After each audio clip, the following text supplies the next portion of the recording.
Comunicação Positiva e Voz. Eu sou Gisele Moraes, fonoaudióloga e professora. Vamos falar sobre a relação da comunicação positiva e da voz. Tem 5 princípios básicos e fundamentais quando relaciona comunicação e voz. O primeiro princípio é o aprecie. Expresse o que é bom no outro, reconheça seus talentos e esforços. Quando você fala para o outro, é importante que você dedique a sua atenção e que você mostre interesse. Segundo princípio, ouça, esteja presente, com atenção e empatia, para que o outro realmente observe que você está ali presente e atento ao que ele está falando. Terceiro princípio, ame, mantenha o coração aberto, transmitindo cuidado e acolhimento. Se você não gosta do que você faz, fica muito difícil trazer um êxito naquilo que você quer. Então, ame, demonstre interesse e persistência naquilo que você está fazendo. Quarto princípio, questione. Explore emoções e necessidades com gentileza e curiosidade. Investigar sempre, perguntar, demonstrar interesse, estar ali para saber e saber sempre um pouco mais. O 5, não machuque. Priorize a comunicação não violenta, respeitando os limites do outro. A forma como você fala, como você chega e como você aborda outra pessoa diz muito da sua comunicação, como você vai se expressar, e isso diminui os erros na comunicação. E qual a importância, então, para o professor nesse sentido? A voz do professor, uma ferramenta essencial. É o nosso instrumento de trabalho. Sem a nossa voz, nos sentimos perdidos. Então, podemos elencar aqui alguns fatores de fundamental importância. Comunicação eficaz. Uma voz saudável e clara é fundamental para uma comunicação eficiente em sala de aula. Professor e sua voz. Se a gente não consegue se comunicar através daquilo que a gente sente, através dos nossos conhecimentos, pela nossa fala, pela nossa boa dicção, nos sentimos frustrados e perdidos. Por isso que é tão importante manter a nossa voz. Engajamento dos alunos. Uma voz expressiva e agradável contribui para o engajamento dos alunos e a retenção de informações. Voz agradável é tudo. Ninguém aguenta por muito tempo escutar aquela voz que chata, aquela voz que perturba, aquela voz que não adentra o seu conhecimento. E se os alunos não sentem que existe esta empatia e este engajamento, geralmente o nível de atenção diminui. Então, professores estejam atentos para esse momento de sala de aula que é de suma importância. Bem-estar do professor. Cuidar da saúde vocal é crucial para o bem-estar do professor, evitando problemas e desgaste. E como nós falamos? Falamos por horas seguidas. Falamos pela manhã, falamos à tarde, falamos à noite. E que cuidados nós temos com a nossa voz? A gente se preocupa? Ou será que vamos nos preocupar naquela hora que ela falha, naquela hora que ficamos rouco, naquele momento que não estamos mais transmitindo o nosso conteúdo? Então, como proteger a voz do professor? Evite competição sonora, gritar, tossir ou pigarrear. Difícil a competição sonora numa sala cheia de alunos e que todos estão falando ao mesmo tempo. Então, professores, temos que encontrar estratégias para prender a atenção do nosso aluno e não ter um desgaste desnecessário da nossa voz. Principalmente quando a gente pensa de gritar, tossir ou pigarrear. Algumas vezes, devido já ao cansaço, devido ao número de alunos na sala, todo o contexto, a gente acaba aumentando o volume da nossa voz, começamos a sentir um desgaste e mesmo sentindo o desgaste, continuamos. Então, estratégias são importantes para se colocar nesse momento para diminuir, então, esse esforço que o professor faz em sala de aula. Aí vamos para os evites, né? Evite café, chocolate, derivados do leite, Antes do uso da voz, eu sei, todo professor gosta do café. E como a cafeína é bem-vinda nos nossos dias. Mas, antes do uso profissional, é importante que você evite. A cafeína, ela promove uma desidratação nas pregas vocais, que é o nosso instrumento ali para a produção da nossa voz. E se você tomou o café, logo após, beba água, pequenos goles. Agora, chocolate, balinhas, evite de fato tudo aquilo que vai aumentar a secreção na sua laringe e que vai desenvolver a sede e, consequentemente, o pigarro, você deve procurar evitar. Fumo, bebida alcoólica e aquelas receitinhas caseiras que podem mascarar um problema. Cigarro, não precisamos nem falar. Ele já faz mal ao nosso organismo como um todo. Está aí a Organização Mundial de Saúde que nos fala no índice elevado de pessoas com câncer na laringe, devido ao uso do tabaco. A bebida alcoólica, ela altera o volume da nossa voz, pois também promove desidratação. Então, cuidado. Agora, as receitinhas. Quem aí já fez aquele famoso gargarejo de vinagre com sal, com limão, coisas que na verdade vão irritar mais a sua garganta, porque promove não um bem-estar, promove uma anestesia naquele momento. E aquela anestesia tem um efeito nocivo para a sua voz. Você tem a impressão que você pode falar, porque a voz está mais ampla, a garganta está até mais aliviada, mas na verdade é uma anestesia que logo vai passar e o efeito que você fez de falar excessivamente vai vir maior. Então, uma boa receita caseira é simplesmente o gargarejo de água morna com uma pitadinha de sal. Esse sim, você pode fazer que vai retirar o muco da sua laringe e não vai trazer nenhum tipo de malefício. Priorize, então, exames de rotina. Sabia que o professor deve ir pelo menos uma vez ao ano ao otorrinolaringologista? Exatamente.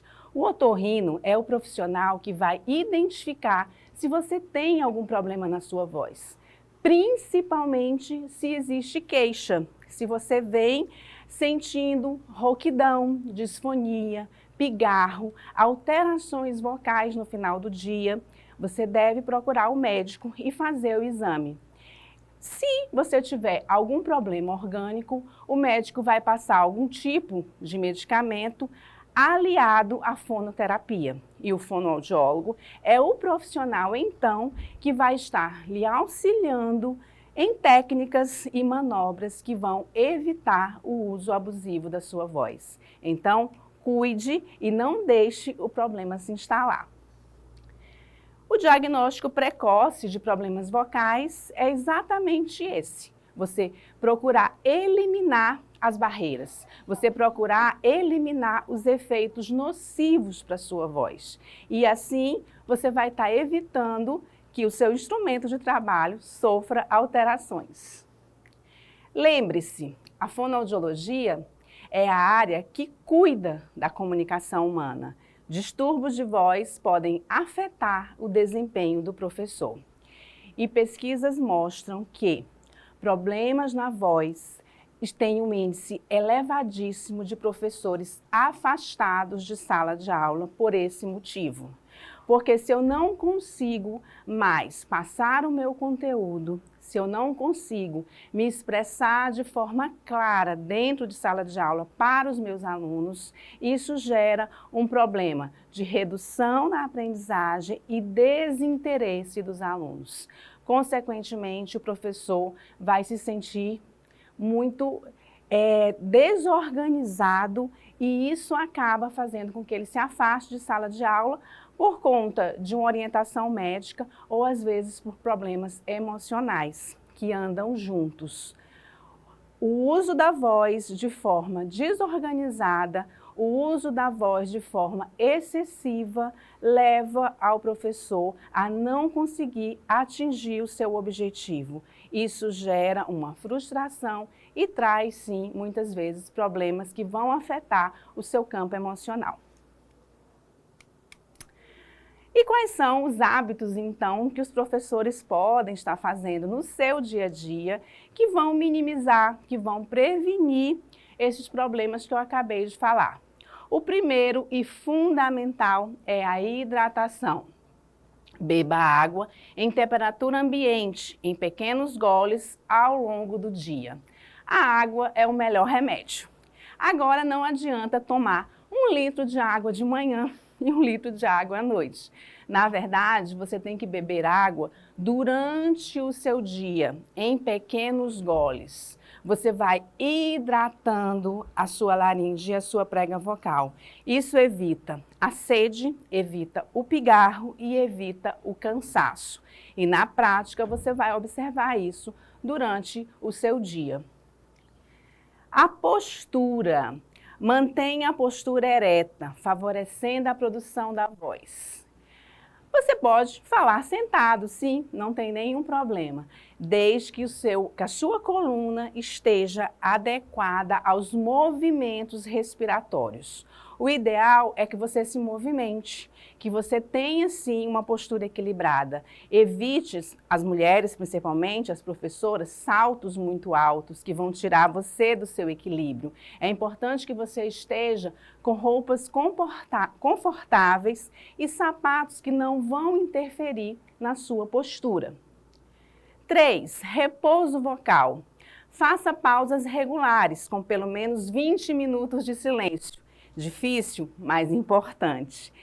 Ao sair da sala de aula, se não consegue 20 minutos, que eu sei que às vezes é difícil, procure, beba água e procure ficar alguns minutos no silêncio. Economize, dê um repouso para a sua laringe.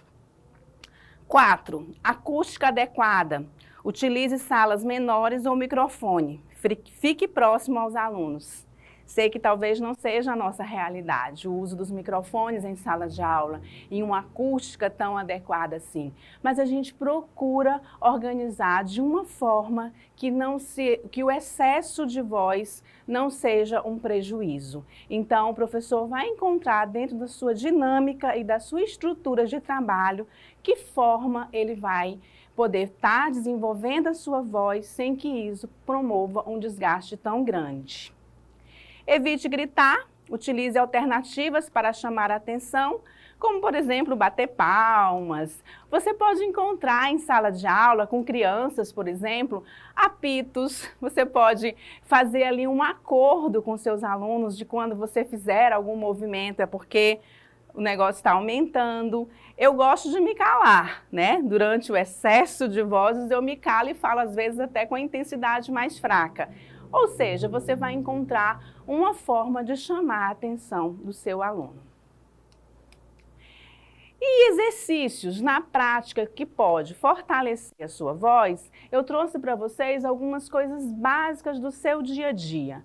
Primeiro, né? A hidratação já serve como um grande exercício, que são exercícios personalizados. Por que personalizados? Porque cada um de nós sabemos o que é melhor. Se é bom para você, antes do uso profissional da voz, realizar exercícios respiratórios, faça. Se você percebe que fazer movimentos articulatórios para trabalhar a musculatura oral da sua laringe, da sua boca, abrir boca, fechar a boca, colocar a língua para fora, fazer aqueles sons esquisitos, trabalhar acusticamente a sua voz, isso é melhor para você. O professor precisa conhecer a sua qualidade vocal e a sua potência. Até onde eu posso ir e de que forma eu posso ir. A orientação profissional, procure um fonoaudiólogo para orientação e acompanhamento adequado. Isso é muito importante. Eu disse que a orientação é que você procure um médico otorrinolaringologista pelo menos uma vez ao ano. Mas, se você sente que você precisa de ajuda profissional para ter uma melhor dinâmica de voz, para ter uma melhor articulação, para que você consiga se expressar em sala de aula de forma mais ampla e você vê que isso não está muito adequado, procure um fonoaudiólogo, procure orientações, que ele vai sim estar fazendo esse trabalho personalizado, de acordo com a sua necessidade. E os benefícios? Os exercícios vocais podem fortalecer as estruturas da voz e melhorar o desempenho vocal. E aí sim, a gente coloca de novo e reforça as nossas dicas. Evite tosse e pigarro, troque a tosse por deglutições ou goles de água para eliminar a secreção. Se você é aquela pessoa que está sempre pigarreando, você não está tomando água de forma adequada. Hidrate. O pigarro é super nocivo para a sua produção de fala e voz. Respiração. Pratique exercícios respiratórios para fortalecer a capacidade respiratória. Se sempre ao falar você cansa, a sua respiração não está coordenada. Se depois de um tempo de fala você observa que a voz já está falhando e que você já está arfando, a sua respiração não está adequada. Aquecimento vocal. Realize exercícios simples e confortáveis antes de usar a voz. Como eu falei, exercícios respiratórios, exercícios de articulação, de dicção, vão estar te ajudando. E atenção, realize sempre os exercícios com orientação de um profissional, no caso, o fonoaudiólogo. E aí, para deixar aqui para vocês um exercício prático, nós temos o exercício de respiração. Inspiração, pausa e expiração. São 3 aspectos para que você saiba fazer o movimento da sua respiração. Inspira suavemente pelas narinas. Faz uma pequena pausa, prendendo o ar na região do diafragma e expira pela boca. Só mais uma vez. Inspira pelas narinas. Pausa. E solta pela boca. Tão fácil que ninguém faz. Façam. Façam, que traz efeito e traz resultados reais para o seu dia a dia. Quanto tempo? Você pode fazer essa atividade durante 1 minuto. Dá 10 exercícios mais ou menos, 5 exercícios, mas faça regularmente, ou seja, diariamente. Eles podem ser feitos em pé, sentados e deitados, inclusive até dirigindo o carro. Então, não tem motivos para não fazer. E ele vai trazer tanto a organização da sua fala, quanto vai aumentar a sua capacidade respiratória. Aquecimento vocal, que são exercícios simples. Você pode fazer exercícios realizados como vibração, né, de língua. Respiração e conforto é aquilo que você faz que vai te fazer bem. Então, esse prático de língua, você pode fazer vibração de língua, vibração de lábios e junto a isso, respiração. Isso é aquecimento? Sim. A nossa voz é produzida através de músculos e esses músculos precisam ser aquecidos. Junto a isso, você vai alternando exercícios respiratórios. O desaquecimento, que é depois da produção da fala, depois daquela aula longa, depois daquela palestra, você pode beber água, fazer pequeno relaxamento de ombros, bocejo. O bocejo é muito bom, promove relaxamento muscular. E, gente, mais uma vez, o silêncio. Finalize o dia com pelo menos 20 minutos de silêncio, permitindo que a voz descanse, porque a voz é produzida por um músculo e precisa desse descanso. E finalizando, cuide da sua voz. O principal instrumento para uma comunicação positiva é a sua voz. É ela que é o veículo, é ela que vai trazer o conforto e o benefício. E a sua comunicação se torna muito mais eficaz com uma voz adequada e com a qualidade vocal que chegue ao ouvido de todos com clareza, eficiência e assertividade. Obrigada.